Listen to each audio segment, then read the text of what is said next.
ನಮಸ್ಕಾರ, ನ್ಯೂಸ್ 18 ಡಿಜಿಟಲ್ಗೆ ಸ್ವಾಗತ. ನಾನು ಚೈತ್ರ ಹರೀಶ್. ವಿಶ್ವದ ಕಣ್ಣು ಈಗ ಪಶ್ಚಿಮ ಏಷ್ಯಾದ ಮೇಲಿದೆ. ಇರಾನ್ ಮತ್ತು ಇಸ್ರೇಲ್ ನಡುವೆ ಭೀಕರ ಯುದ್ಧ ನಡೀತಾ ಇರುವ ಬೆನ್ನಲ್ಲೇ ಅತ್ತ ಪಾಕಿಸ್ತಾನ ಮತ್ತು ಅಫ್ಘಾನಿಸ್ತಾನದ ಗಡಿಯಲ್ಲಿ ರಕ್ತಪಾತ ಶುರುವಾಗಿದೆ. ಮುಸ್ಲಿಂ ರಾಷ್ಟ್ರಗಳ ನಡುವೆಯೇ ಆಂತರಿಕ ಸಂಘರ್ಷ ಸ್ಫೋಟಗೊಂಡಿದೆ. ಇಬ್ರು ನೆರೆಹೊರೆಯವರು ಈಗ ಒಬ್ಬರಿಗೊಬ್ಬರು ಶತ್ರುಗಳಂತೆ ಗುಂಡಿನ ಸುರಿಮಳೆಗೈತಿದ್ದಾರೆ. ಅತ್ತ ಇಸ್ರೇಲ್ ವಿರುದ್ಧ ಹಮಾಸ್ ಮತ್ತು ಹೆಜ್ಬುಲ್ಲಾ ಬೆಂಬಲವನ್ನ ನೀಡ್ತಾ ಇರುವ ರಾಷ್ಟ್ರಗಳು ಇತ್ತ ತಮ್ಮಲ್ಲೇ ಕಿತ್ತಾಡ್ಕೊಳ್ತಾ ಇರೋದು ಜಗತ್ತಿನ ಕುತೂಹಲಕ್ಕೆ ಕಾರಣ ಆಗಿದೆ. ಈ ಯುದ್ಧದ ಅಸಲಿ ಕಾರಣ ಏನು? ಇರಾನ್ ನಾಯಕ ಮುಜ್ತಬಾ ಖಮೇನಿ ಮಧ್ಯಪ್ರವೇಶ ಮಾಡಿದ್ಯಾಕೆ? ಈ ಬಗ್ಗೆ ಸಂಪೂರ್ಣ ಮಾಹಿತಿಯನ್ನ ಇವತ್ತಿನ ಡಿಜಿಟಲ್ ಕಂಟೆಂಟ್ ನಲ್ಲಿ ನೋಡ್ತಾ ಹೋಗೋಣ. ನೀವಿನ್ನು ನ್ಯೂಸ್ 18 ಸಬ್ಸ್ಕ್ರೈಬ್ ಮಾಡಿಲ್ಲ ಅಂದ್ರೆ ಲೈಕ್ ಮಾಡಿ, ಶೇರ್ ಮಾಡಿ, ಸಬ್ಸ್ಕ್ರೈಬ್ ಮಾಡಿ. ಹೌದು, ಪಾಕಿಸ್ತಾನ ಮತ್ತು ಅಫ್ಘಾನಿಸ್ತಾನದ ನಡುವಿನ ಡ್ಯುರಾಂಡ್ ಲೈನ್ ಗಡಿಯಲ್ಲಿ ಈಗ ಯುದ್ಧದ ಕಾರ್ಮೋಡ ಕವಿದಿದೆ. ಕಳೆದ ಕೆಲವು ದಿನಗಳಿಂದ ಅಫ್ಘಾನಿಸ್ತಾನದ ತಾಲಿಬಾನ್ ಪಡೆಗಳು ಮತ್ತು ಪಾಕಿಸ್ತಾನದ ಸೇನೆಯ ನಡುವೆ ಭೀಕರ ಗುಂಡಿನ ಚಕಮಕಿ ನಡೀತಾ ಇದೆ. ಇರಾನ್ ಮತ್ತು ಇಸ್ರೇಲ್ ಯುದ್ಧದ ಲಾಭವನ್ನ ಪಡೆದು ಅಫ್ಘಾನಿಸ್ತಾನ ತನ್ನ ಗಡಿ ವಿಸ್ತರಣೆಗೆ ಮುಂದಾಗಿದ್ಯಾ ಅಥವಾ ಪಾಕಿಸ್ತಾನದ ಒಳಗಿನ ಉಗ್ರರ ಅಡಗುತಾಣಗಳ ಮೇಲೆ ದಾಳಿಯನ್ನ ನಡೆಸೋದಕ್ಕೆ ಪಾಕ್ ಸೇನೆ ಮುಂದಾಗಿದ್ಯಾ ಅನ್ನುವಂತ ಚರ್ಚೆ ಶುರುವಾಗಿದೆ. ಈ ಸಂಘರ್ಷ ಇಡೀ ದಕ್ಷಿಣ ಏಷ್ಯಾದ ಶಾಂತಿಗೆ ಭಂಗ ತಂದಿದೆ.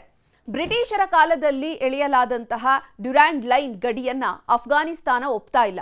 ಇದು ವಿವಾದದ ಮೂಲವಾಗಿದೆ. ಪಾಕಿಸ್ತಾನದಲ್ಲಿ ಅಶಾಂತಿ ಸೃಷ್ಟಿಸ್ತಾ ಇರುವಂತಹ ತೆಹ್ರೀಕ್-ಎ-ತಾಲಿಬಾನ್ ಪಾಕಿಸ್ತಾನ್ ಉಗ್ರರಿಗೆ ಅಫ್ಘಾನ್ ಆಶ್ರಯವನ್ನ ನೀಡ್ತಾ ಇದೆ ಅಂತ ಪಾಕ್ ಅಫ್ಘಾನಿಸ್ತಾನದ ಮೇಲೆ ಆರೋಪವನ್ನ ಮಾಡ್ತಾ ಇದೆ. ಗಡಿಯಲ್ಲಿ ಪಾಕಿಸ್ತಾನ ನಿರ್ಮಿಸ್ತಾ ಇರುವಂತಹ ಬೇಲಿ ಮತ್ತು ಚೆಕ್ ಪೋಸ್ಟ್ಗಳನ್ನ ಅಫ್ಘಾನ್ ತಾಲಿಬಾನ್ಗಳು ಧ್ವಂಸಗೊಳಿಸುತ್ತಿದ್ದಾರೆ. ಇತ್ತೀಚೆಗೆ ಪಾಕಿಸ್ತಾನದ ವಾಯುಪಡೆ ಅಫ್ಘಾನ್ ಗಡಿಯೊಳಗೆ ನುಗ್ಗಿ ವೈಮಾನಿಕ ದಾಳಿಯನ್ನ ನಡೆಸಿರುವಂತದ್ದು ಯುದ್ಧಕ್ಕೆ ಮತ್ತಷ್ಟು ತುಪ್ಪ ಸುರಿದಂತಾಗಿದೆ.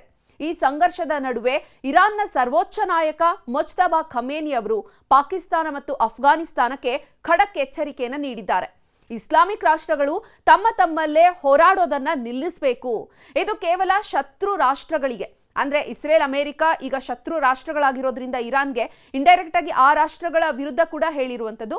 ಇದು ಶತ್ರು ರಾಷ್ಟ್ರಗಳಿಗೆ ಲಾಭವನ್ನ ಮಾಡ್ಕೊಡ್ತಾ ಇದೆ ಅಂತ ಅವ್ರು ಹೇಳಿಕೆಯನ್ನ ನೀಡಿದ್ದಾರೆ.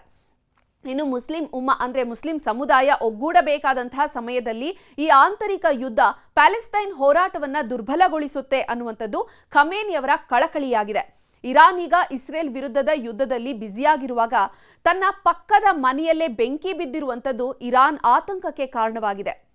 ಪಾಕಿಸ್ತಾನ ಮತ್ತು ಅಫ್ಘಾನಿಸ್ತಾನದ ಈ ಯುದ್ಧ ಕೇವಲ ಗಡಿ ವಿವಾದ ಮಾತ್ರ ಅಲ್ಲ, ಇದು ಅಸ್ತಿತ್ವದ ಹೋರಾಟವಾಗಿದೆ.